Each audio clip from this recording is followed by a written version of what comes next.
के सागर career अकॅडमीच्या या digital प्लॅटफॉर्मवरती मी प्राध्यापक रणजित फरांदे आपणा सर्वांचं सहर्ष स्वागत करतो।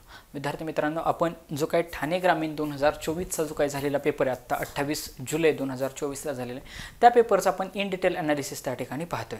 या पेपरचा ॲनालिसिस पाहत असताना आपण ठाण्याचे जीकेचे क्वेश्चन त्या ठिकाणी पाहिलेले इन डिटेल। त्या ठिकाणी मी त्याचं डिस्क्रिप्शन सांगितले। जे कोणी आता आगामी काळामध्ये 10 ऑगस्टला त्या ठिकाणी रायगडची भरती होणार आहे, त्याचबरोबर ठाणे शहरचा लेखीचा पेपर होणार आहे, मुंबई शहरचा पेपर होणार आहे, त्या मुलांसाठी हे व्हिडिओ अत्यंतिक उपयुक्त असणार आहेत। त्याच्यामुळे जे विद्यार्थी तिथे असतील, तुमचे कोण मित्र असतील, त्यांच्यापर्यंत हे शेअर करण्याचा जरूर प्रयत्न करा। ह्या व्हिडिओच्या माध्यमातून ठाणेचा आपण जे के घेतलं, मराठी घेतलं, बुद्धिमापनचा एक पार्ट घेतला आणि आता बुद्धिमापनच्या आपण दुसऱ्या पार्टमध्ये आहोत।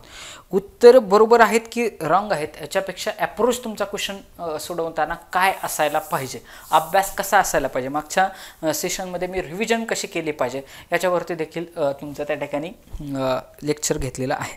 म्हणजे लेक्चरमध्ये त्या ठिकाणी डिक्टेट केलेलं की बाबा रिव्हिजन कशा पद्धतीने असायला पाहिजे। विद्यार्थी मित्रांनो, थोडा प्रमोशनचा पार्ट असा, आपल्या के सागर पब्लिकेशन बऱ्याच वर्षापासून अत्यंतिक नावाजलेले पब्लिकेशन आहे। वेगवेगळी पुस्तकांच्या माध्यमातून के सागर पब्लिकेशन त्या ठिकाणी मार्केटमध्ये आहे। तर पोलीस भरतीच्या बाबतीत आपलं पोलीस भरती होणारच पोलीस कॉन्स्टेबल 2023 मधल्या झालेल्या सर्वच्या सर्व जे काय 78 प्रश्नपत्रिका आहेत, त्या उत्तरे व स्पष्टीकरणाच्या माध्यमातून तुमच्यासमोर त्या ठिकाणी दिलेल्या आहेत। याच्यामध्ये 38 प्रश्नपत्रिका ह्या जिल्हा ग्रामीण व शहर पोलीसच्या आहेत, 28 प्रश्नपत्रिका चालकच्या आहेत, 12 प्रश्नपत्रिका SRPFच्या आहेत। चालू घडामोडींसह हे पुस्तक अद्ययावत केलेलं आहे। त्याच्यानंतर आपली 93 संपूर्ण पोलीस कॉन्स्टेबल असं पुस्तक आहे। या पुस्तकामध्ये सर्वच्या सर्व पोलीस भरतीचे सर्व विषय त्या ठिकाणी कव्हर केलेले आहेत। शिवाय पूर्वीच्या 20 प्रश्नपत्रिका 5 सॅम्पल क्वेश्चन पेपर देखील या पुस्तकामध्ये चालू घडामोडीसह ते पण पुस्तक अद्ययावत केलेलं आहे।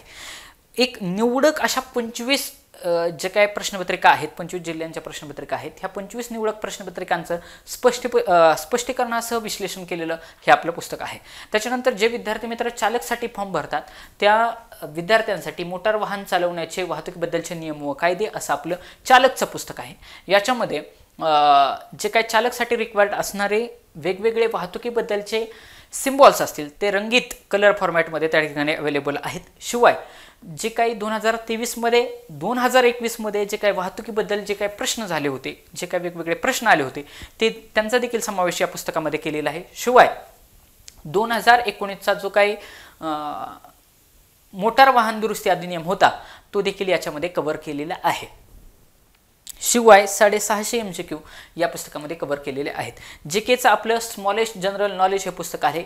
चालू घडामोडी 2024च्या देखील याच्यामध्ये ॲड केलेलं आहे। अत्यंतिक दर्जेदार स्वरूपाचं हे पुस्तक आपलं आहे। त्याच्यानंतर आपलं संपूर्ण मराठी म्हणून पुस्तक आहे, त्याच्यामध्ये मराठी व्याकरण प्लस शब्दसंग्रह असं पुस्तक कॉम्बिनेशनमध्ये साधारणतः 1000 वाक्यप्रचार 500 म्हणी त्या ठिकाणी कव्हर केलेले आहेत। सर्व देशी शब्द, परभाषिक शब्द, अरबी शब्द, फारसी शब्द, सर्वचे शब्द त्या ठिकाणी कव्हर केलेले आहेत। शिवाय समानार्थी, विरुद्धार्थी शब्द, सगळं शब्दसंग्रहाच्या बाबतीत महाराष्ट्रामध्ये जर विचार केला तर के सागर पब्लिकेशनचं शब्दसंग्रहाचं पुस्तक हे अत्यंतिक गाजलेलं त्या ठिकाणी पुस्तक आहे।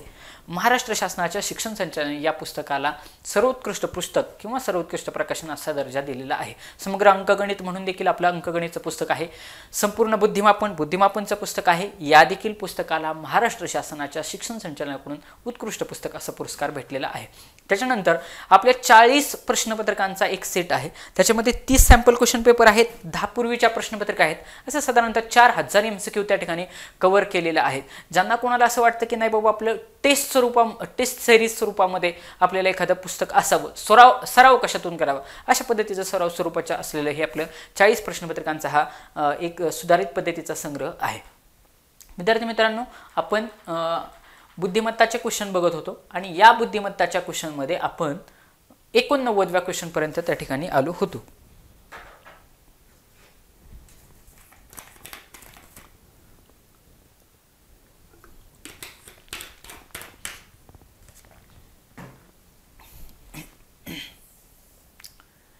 चा क्वेश्चन सिलोलिझमचा आहे। एकदम सोप्या कॅटेगरीतला प्रश्न आहे।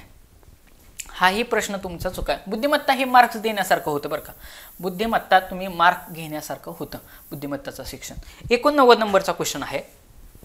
विधाने आणि अनुमाने, जे विधानं दिलेले असतात ते ड्रॉ करायचे आणि त्याच्यावरून ते योग्य अनुमान येते का ते चेक करायचं. बघा सर्व टेबल खुर्च्या आहेत. बघा सर्व टेबल खुर्च्या आहेत. टेबल अगोदर काढायचा, हे घ्यायचं टेबल. सर्व म्हटलं की त्याचा गोल कशात घ्यायचा, आतमध्ये घ्यायचा. सर्व टेबल खुर्च्या आहेत.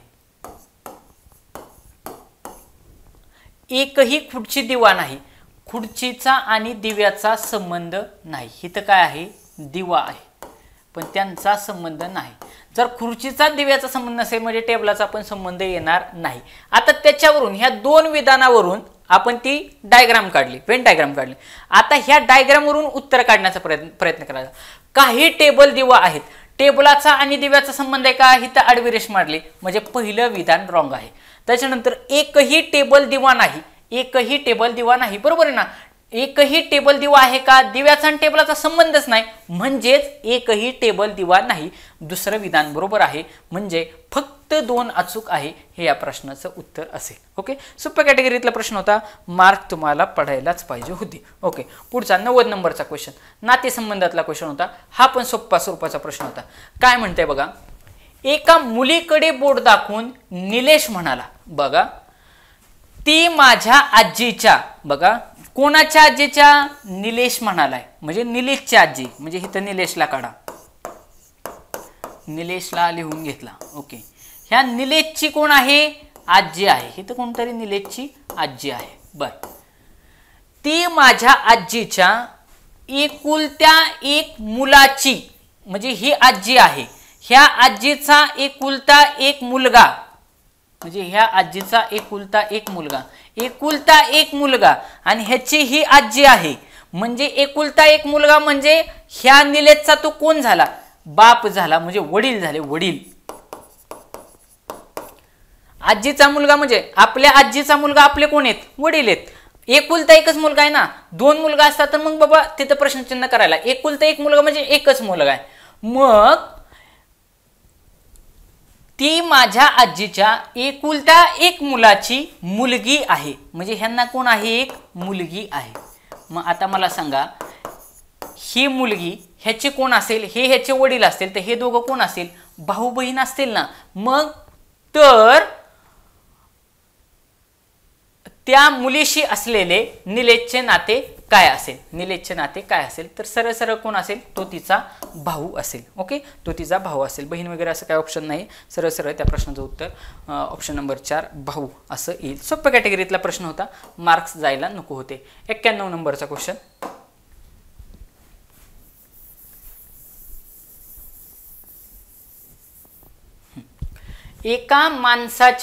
एका माणसाच्या रांगेत मधल्या माणसाचा क्रमांक हा 22 आहे, तर त्या रांगेत एकूण किती माणसे आहेत मला सांगा.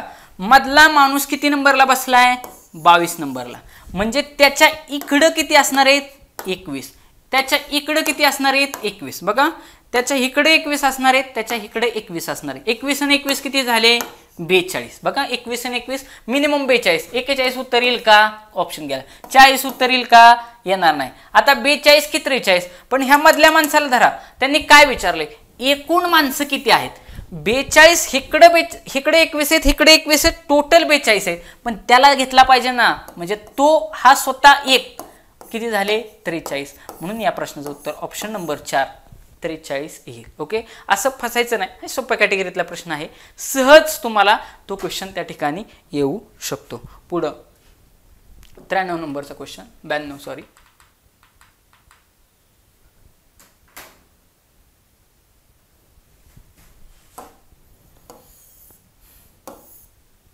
परत सिलॉलिझमचा क्वेश्चन विचारलाय, पण नाही 92चा वेगळा आहे. बरं, इथं बघा लॉजिक वापरलेलं आहे, फटाफट लागलं तर बघायचं. 3 5 9 17 34 6 काय करायचं, डिफरन्स काढायचा. इथं डिफरन्स किती आहे, 2चा. इथं डिफरन्स किती आहे, 4चा. इथं डिफरन्स किती आहे, 9 8 17. त्याच्यानंतर 17 आणि किती होतात, 30 वजा 17, इथं झाले 13. 13तनं 7 6 13 16. दुपटीनं डिफरन्स वाढत चाललाय बघा, म्हणजे इथं किती यायला पाहिजे, 16 65 वजा 33, 65 वजा 33. 5तनं 3 गेले 2, 3 6तनं 3 गेले 3 32. ओके, इथं किती डिफरन्स आहे? 129 वजा 65 किती येईल? 9 5 गेले 4, 6 6 12 64, 32 दुने 64, म्हणजे आता डिफरन्स किती यायला पाहिजे? 64 गुणिले 2, 6 4 दुने 8, हातचाला 1, सॉरी 2 दुने 4, 64 गुणिले 2, 64 गुणिले 4, 4 दुने 8, 6 दुने 12, 128 डिफरन्स आला पाहिजे. म्हणजे 129 अधिक 128, 9 8 17, हातचाला 1, 2 2 4 1 5, हातचाला 2, 257 उत्तर यायला पाहिजे. 257 उत्तर यायला पाहिजे. ऑप्शन नंबर बी हे या प्रश्नाचं उत्तर राहील. काय केलंय? दुप्पट दुप्पट केली, दुप्पट दुप्पट ह्या ठिकाणी करत गेलेले आहेत. 128 इथं फरक यायला पाहिजे होता. 257 कळलं का? 2 ची दुप्पट 4, 4 ची दुप्पट 8, 8 ची दुप्पट 16, 16 ची दुप्पट 32, 32 ची दुप्पट गुणिले 2 गुणिले 2 गुणिले 2 गुणिले 2, 32 दुने 64, 64 दुने 168, 129 मध्ये 128 भेटले, 257 उत्तर आलं. हे एक लॉजिक झालं. दुसरं कुठलं लॉजिक लागतं ह्याला बघा. हे एक लॉजिक सांगितलं. दुसरं लॉजिक असं आहे, 3 आणि 5, 5 मला एक कळलं की दुपटीपेक्षा 1 न कमी. 3 गुणिले 2 किती झाले? 6 वजा 1 किती येतात? 5 येतात. 5 गुणिले 2 10, 10 वजा 1 9, 9 दुने 18 बघा, 9 दुने 18 वजा 1 17, 17 दुने 34 वजा 1, 17 दुने 34 वजा 1 33, 33 दुने 66 वजा 1 बघा, 33 दुने 66 वजा 1 65, 65 गुणिले 2 वजा 1 बघा, 65 गुणिले 2 65 दुने 130, 130 वजा 1 129. मग 129 गुणिले 2 वजा 1 करावं लागणार. 9 दुने 18, हातचाला 1, 2 दुने 4 आणि 5, 2 दुने 4, 258 वजा 1 257. आलं का? कसंही काढा, कसंही काढा. दोन्ही लॉजिक लागत होते, दोन्हीही लॉजिक सोपे होते. उत्तर तेच येत होतं, उत्तर तेच येत होतं. दोन्ही लॉजिकनं तुम्हाला त्या ठिकाणी मी काढून दाखवलं.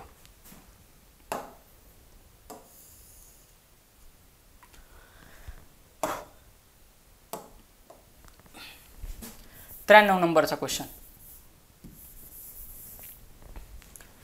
सेम सिलोलिझमचा.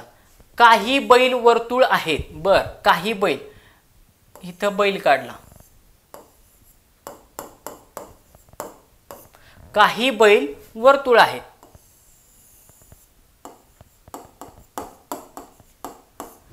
ज्यावेळेस सर्व काढत असतो त्यावेळेस आकृतीमध्ये आकृती काढायची, आणि काही म्हणलं की हे फक्त एवढा पोर्शन दाखवायचा. काहीच काही म्हणलं की अशी आकृती काढायची. सर्व वर्तुळे सिंह आहेत. आता ही जी काय सर्व वर्तुळे आहेत, सर्व म्हणलं की ते वर्तुळ त्याच्या आतमध्ये आलं पाहिजे. म्हणजेच काय होईल? हे सर्व वर्तुळे सिंह आहेत, म्हणजे सिंह हा असा असणार आहे. सिंह.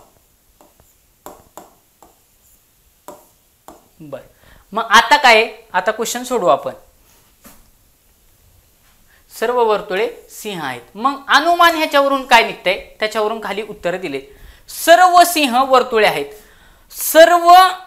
सर्व सिंह वर्तुळामध्ये आहेत का? नाहीत. ही बाहेर आहेत ना काहीतरी. ह्या वर्तुळाच्या बाहेर पण सिंह आहेत ना. त्याच्यामुळे सर्वच्या सर्व सिंह हे वर्तुळे आहेत का? नाहीत. म्हणजे पहिलं चुकलं. सर्व अनुमाने बरोबर, ऑप्शन गेला. फक्त एक बरोबर, ऑप्शन गेला. फक्त एक बरोबर, ऑप्शन गेला. सरळ सरळ न चेकताच उत्तर काय आलं? 3 आणि 4 बरोबर आहेत. ओके, पण तरी आपण चेक करू. सर्व बैल वर्तुळ आहेत. सर्व बैल वर्तुळ आहेत का? इथंच म्हटलं ना, काही बैलच वर्तुळ आहेत. ऑप्शन 2 पण गेला असता. इथं 2 आहे, गेला. इथं 2 आहे, गेला. ओके, बर. काही बैल सिंह आहेत, बरोबर आहेत ना. ह्याच्यातले काही, हे एवढे जे आतमधले येतील, एवढे जे आतमधले येतील, हे इकडं ही सिंहाची लाईन इथपर्यंत आहे. ही बैलाची पण लाईन आहे. म्हणजे काही बैल एवढे हे काय आहे? सिंह आहेत. म्हणजे 3 बरोबर आहे. आणि चौथं काय म्हणते? काही सिंह बैल आहेत. म्हणजे तेच वाक्य फिरवून दिले. काही सिंह बैल आहेत. म्हणजे काही बैल सिंह आहेत, तसेच काही सिंह पण बैल आहेत. 3 आणि 4 ते त्या ठिकाणी बरोबर आहेत. एकदम सोप्पा सिलोलिझम. एक 7-10 गणितं सोडवली का नाही, एकदम सोपं. म्हणजे फुकटची मार्क असतात. हे मार्क कशीच नाहीत गेले पाहिजे. सिलोलिझम, त्याच्यानंतर दिशाज्ञान चाचणी, नातेसंबंध, याची मार्क गेले नाही पाहिजेत. त्यानंतर तुमची इंग्रजी वर्णमाला मार्क जाता कामा नाहीत, कारण हातातली मार्क असतात, तेच आपल्याला पास करत असतात. पुढं 94 नंबरचा क्वेश्चन.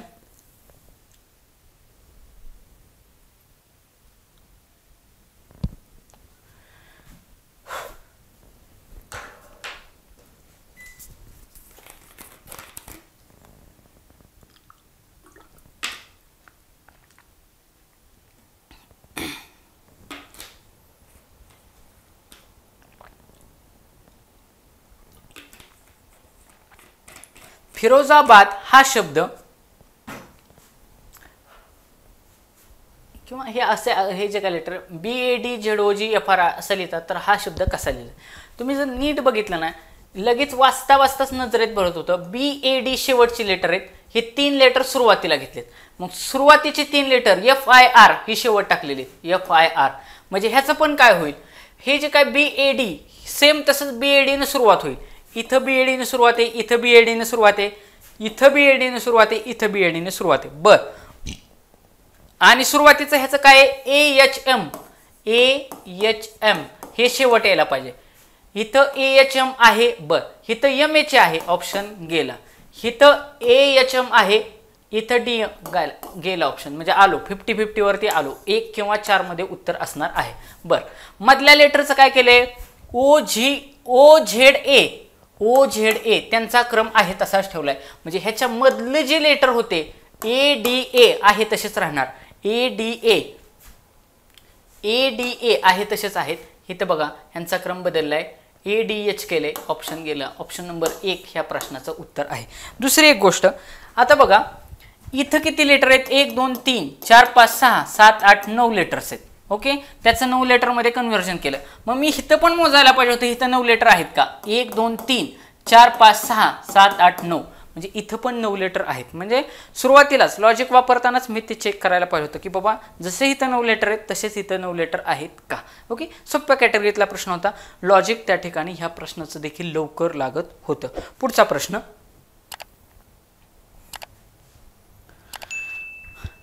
55 नंबरचा क्वेश्चन.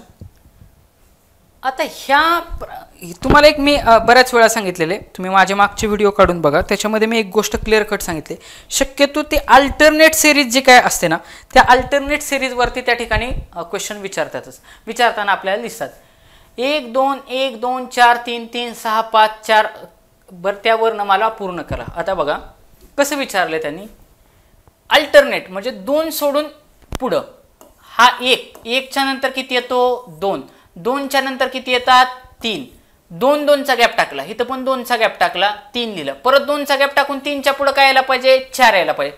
आता 2 चा गॅप टाकून शेवट किती यायला पाहिजे 5 यायला पाहिजे.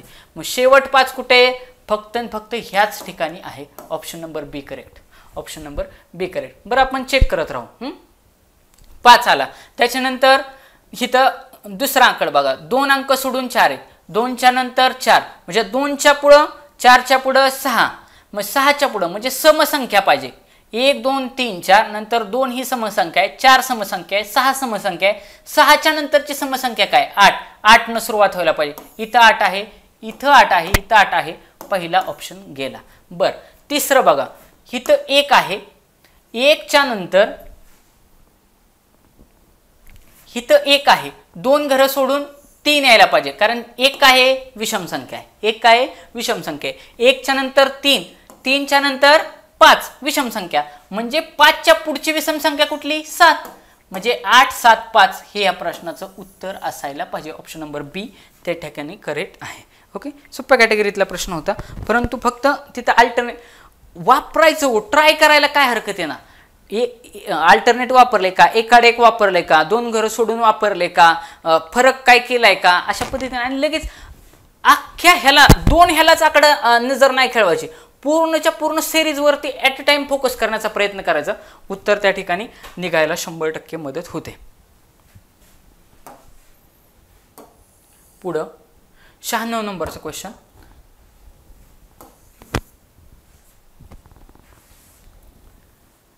752 तर 13 किती. आता मला सांगा 7चा वर्ग किती 49च्या जवळपास दिसतंय का दिसतंय. 7चा वर्ग आहे 49 आणि त्याच्या जवळ 52 म्हणजे किती अधिक 3 केलं की उत्तर किती येतंय 52 येते. मग 13चा काय 13चा वर्ग किती 169. 13चा वर्ग 169 अधिक 3 केलं तर उत्तर किती यायला पाहिजे 172. 172 आहे का इथं ऑप्शनमध्ये आहे. ऑप्शन नंबर बी हे या ठिकाणी उत्तर असणार आहे. अत्यंत सोपा क्वेश्चन होता. आता पुढं 97 नंबरचं क्वेश्चन.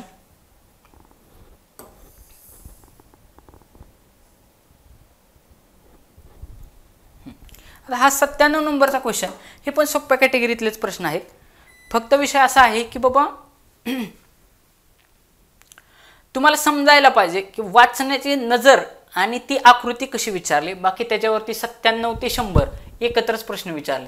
97, 98, 99 आणि 100 सगळेचे चारी प्रश्न ह्या आकृतीवरती विचारलेले. आकृती समजली की उत्तरच आले. सोप्या स्वरूपाचा प्रश्न होता. सोबतच्या आकृतीमध्ये त्रिकोण ए म्हणजे जो त्रिकोण आहे हा आहे कलाकारांचा.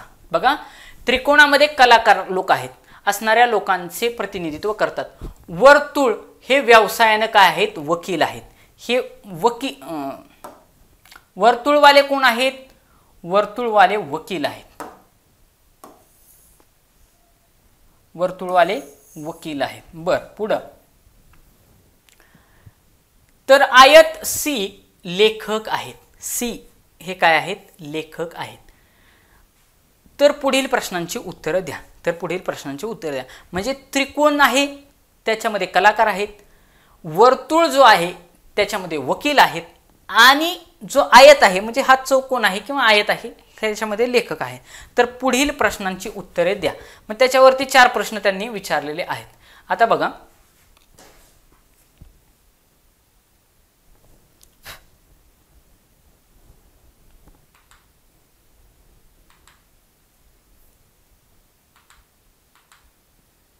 सत्त्याण्णव नंबरचा प्रश्न काय म्हणताय किती व्यक्ती लेखक आहेत पण नंतरचं व्यवस्थित वाचायचं. किती व्यक्ती लेखक आहेत पण कलाकार नाहीत व वकीलही नाहीत. म्हणजे फक्त लेखक पाहिजेत. मग आता परत आकृतीकडे आलो. लेखक कुठं आहेत ह्या चौकोनामध्ये आहेत. बघा ह्या चौकोनामध्ये लेखक आहेत पण ते कलाकार पण नाही पाहिजेत. म्हणजे आता हा 9 आकडा आहे हा ह्या त्रिकोणात पण आहे आणि ह्या चौकोनात पण आहे पण तो फक्त चौकोनातच आकडा पाहिजे. म्हणजे हा 9 आकडा येणार नाही. हा 11 आकडा तर त्रिकोणात पण आहे चौकोनात पण आहे वर्तुळात पण आहे म्हणजे हा पण येणार नाही. आता हा 8 आकडा ह्या वर्तुळामध्ये आहे ना चौकोनात आहे मला मान्य आहे पण वर्तुळात पण आहे ना ऑप्शन गेला. मग फक्त ह्या चौकोनाच्या आतमध्ये येणारा एकमेवच आकडा राहिला तो म्हणजे किती 14. म्हणजे फक्त 14 व्यक्ती काय आहेत 14 व्यक्ती ह्या लेखक आहेत. आपल्याला विचारलं होतं लेखक कोण आहेत. ऑप्शन नंबर बी हे या प्रश्नाचं उत्तर राहील. 14 व्यक्ती लेखक आहेत. पुढं 98 नंबरचा क्वेश्चन. कलाकार व वकील. बघा कलाकार व वकील असणाऱ्या व्यक्ती पण लेखक नसणाऱ्या व्यक्ती किती आहेत. बघा कलाकार आणि वकील पाहिजेत पण लेखक नकोत. आता परत तिथे येऊ.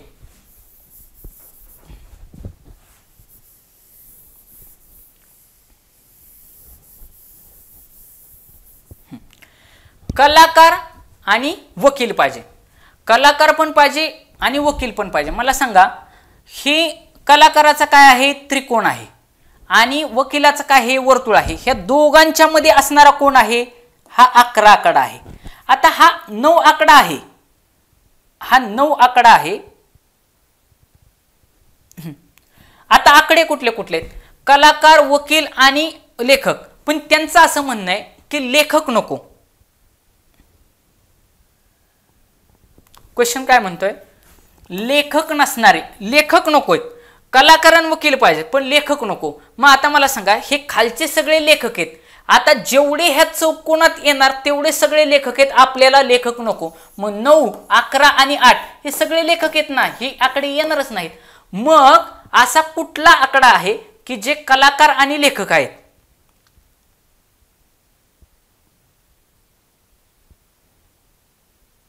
कलाकार आणि वकील आहेत परंतु लेखक नाहीत. तर उत्तर येईल यापैकी नाही. उत्तरच त्याच्यात काहीच नाही ना. हा 12 आहे हा वकील आहे ना फक्त 5 हे फक्त कलाकार आहेत. म्हणजे त्या प्रश्नाचं उत्तर यापैकी नाही असं राहील. तुम्ही बघा ना इथं आल्यानंतर तुमच्या लक्षात येईल हे सगळं एकत्र मिक्स आहे, पण ते सगळे लेखकाचा पार्ट आहेत ना, आपल्याला लेखक नकोत. मग लेखक नसलेले फक्त राहिल्या दोनच फिगर 12 आणि 5. मग 5 हे फक्त आणि फक्त कलाकार आहेत, कारण ते त्रिकोण फक्त वेगळा पोर्शन आहे. हे वकील फक्त 12च लोक आहेत, कारण तेवढा फक्त वर्तुळच आहे आणि त्यांना पाहिजे होतं कलाकार प्लस वकील असा आकडाच ह्या फिगरमध्ये नाही. म्हणून त्या प्रश्नाचं उत्तर काय आहे? त्या प्रश्नाचं उत्तर यापैकी नाही आहे. यापैकी नाही. सोपा प्रश्न होता, फक्त थोडा समजून घेण्याचा त्या ठिकाणी पार्ट होता. सगळे ते डायग्राम कळले की उत्तरच येणार. 99 नंबरचा प्रश्न, किती कलाकार असणाऱ्या व्यक्ती वकील आहेत व लेखकही आहेत? म्हणजे अशा किती कलाकार आहेत की ज्या व्यक्ती वकीलही आहेत आणि लेखकही आहेत? म्हणजे अशा व्यक्ती शोधायच्यात जे वकील आहेत, कलाकार आहेत आणि लेखक आहेत. मग आलो डायग्रामकडे परत.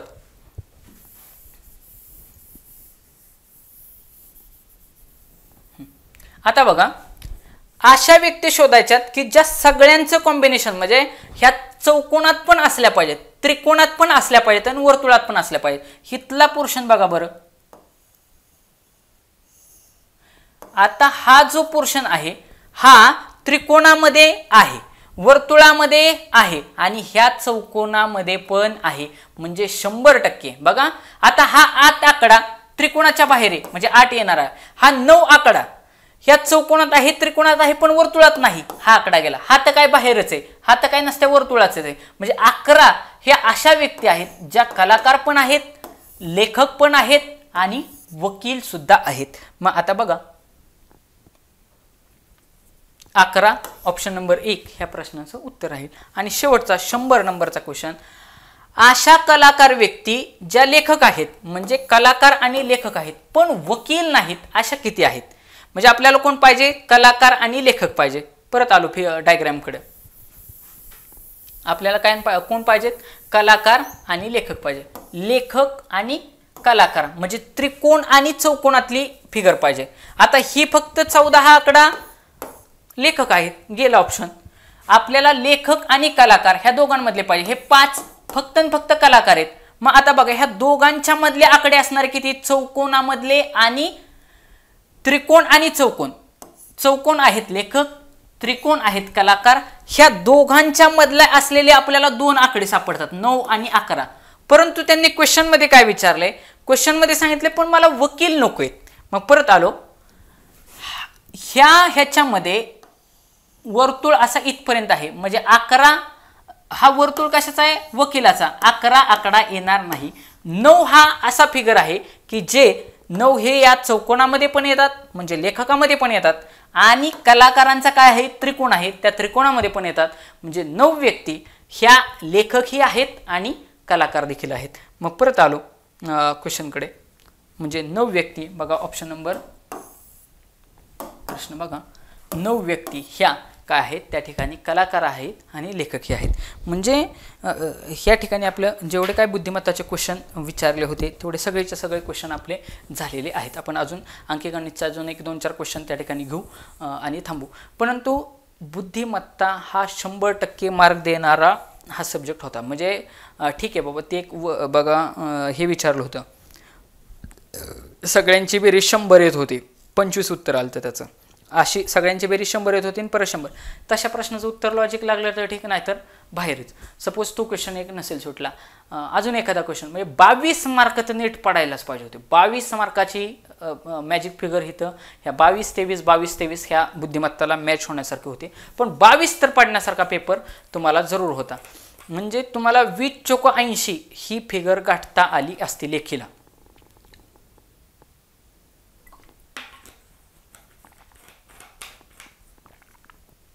त्यामुळे जेवढं सोपं आहे तेवढं सोडवण्याचा त्या ठिकाणी प्रयत्न करायचा. आता आपण ह्यातलं अंकगणितचे काही पोर्शन बघू. सुरुवातच ह्यांनी अंकगणितनं केली होती.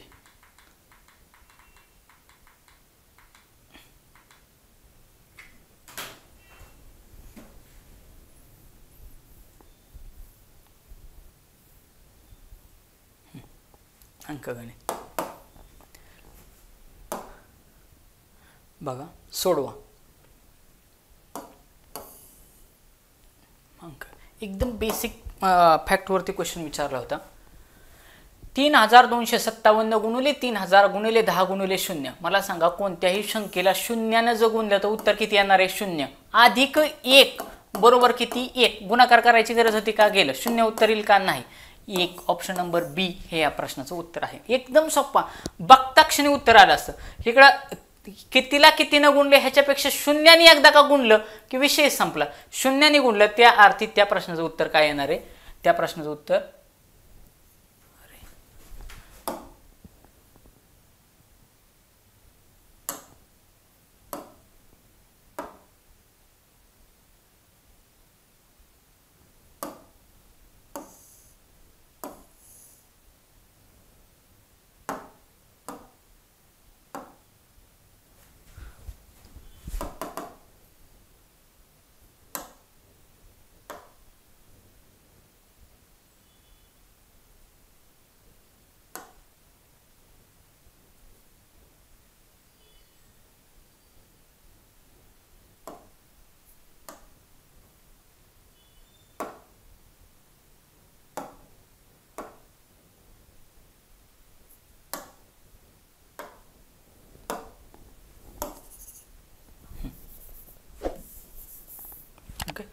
म्हणजे त्या प्रश्नाचं उत्तर ऑप्शन नंबर बी आलं असतं. आता बघा पुढचा क्वेश्चन, 2 नंबरचा क्वेश्चन. एका जंगलात दोन वर्षापूर्वी 20,000 झाडं होती आंब्याची. बर, एका जंगलात 2 वर्षापूर्वी 20,000 झाडं होती. वृक्षतोडीमुळे दरवर्षी झाडांची संख्या ही साधारणतः 6% घटली. आज त्या जंगलात आंब्याची झाडं किती असतील? मला सांगा. त्यावेळी 20,000 होते. अगदी तुम्ही 10% जरी कमी केली, लॉजिकली आपण जाण्याचा प्रयत्न करू, 10% कमी केली असती तर किती झाली असती? पहिल्या वर्षी 2,000 झाडं कमी झाली असती, म्हणजे राहिली असती 18,000. परत पुढच्या वर्षी परत त्यातली 10% कमी झाली असती तर त्या 18,000मधून 1800 वजा झाली असती. म्हणजे 2,000 राहतील का हो? राहणार नाहीत. ऑप्शन गेला.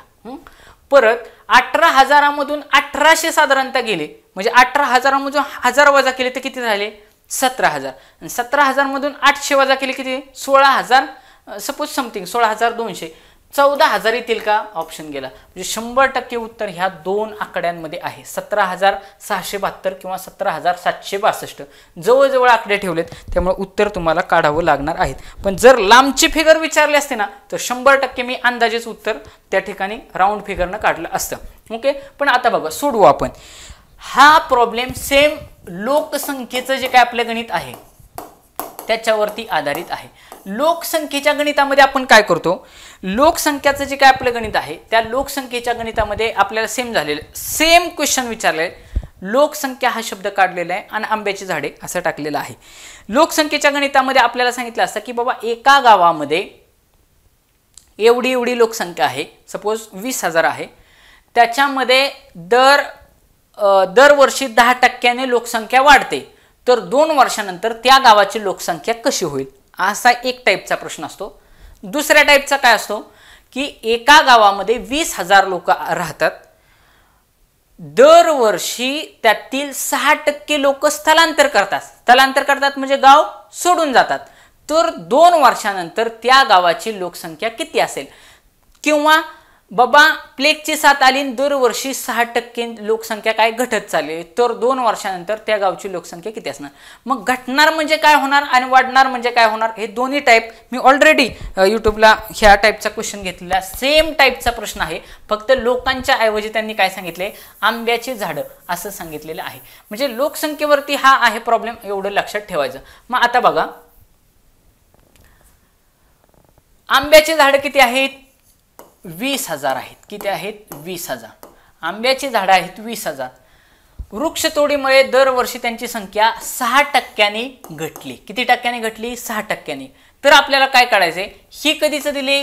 2 वर्षापूर्वीच दिले. तर मग आत्ता किती असणार आहेत? म्हणजे 2 वर्षापूर्वी होती 20,000, म्हणजे 2 वर्षात किती घटले असणार?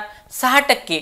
ज्यावेळेस घट होते त्यावेळेस 100 मधून वजा करायचं, वाढ झाले की 100 मध्ये मिळवायचं. 100 वजा 6 केलं, उत्तर किती येईल? 94. म्हणजे 94 भागिले 100. 94 भागिले 100 गुणिले 94 भागिले 100. 94 भागिले 100 गुणिले 94 भागिले 100.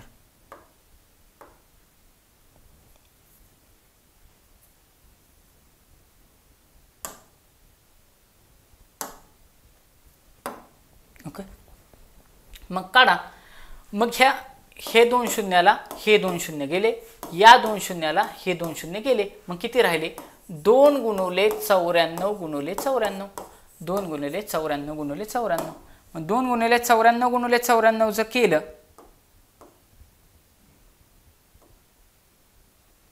तर किती उत्तर येईल? जे काय उत्तर येईल ते त्या उत्तरामध्ये लिहायचं. मग आता बघा, सपोज आपण 94 गुणिले 94 करू. 94 गुणिले 94, 4 न गुणा, 4 दुने 4 चोक 16, ह्या 4 न सुरुवातीला गुणायचं.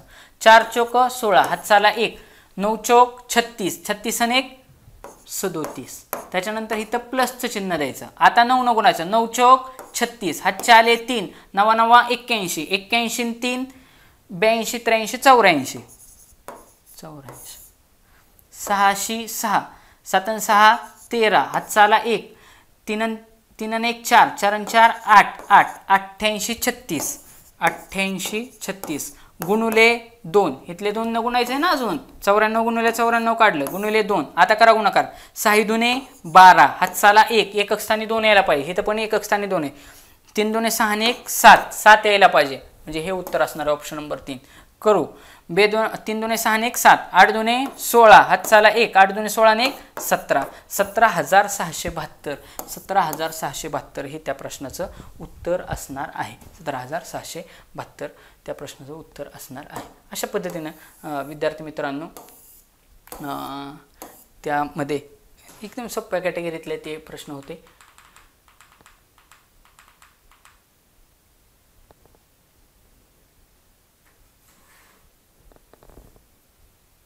तर जे काय पुढचे लेक्चर आहेत हे आपण पुढच्या ह्याला घेऊ. कारण काय होईल, अंकगणित आणि बुद्धिमत्ता त्या ठिकाणी मिक्सअप होऊन जाईल. त्याच्यामुळं बुद्धिमत्तेचा पोर्शन त्या ठिकाणी संपवायचा होता. ह्या उद्देशाने आपण हे लेक्चर घेतलं. अंकगणितचे देखील तुम्हाला त्या ठिकाणी 2-3 क्वेश्चन मी सोडून दाखवले. हे पण सोप्या कॅटेगरीतलं आहे, पण वेळ त्या ठिकाणी लागेल.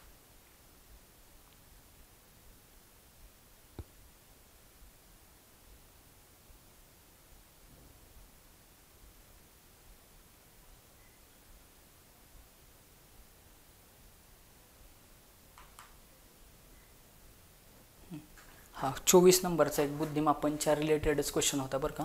तो एक क्वेश्चन माझ्याकडून राहिला. हा क्वेश्चन माझ्याकडून राहिला.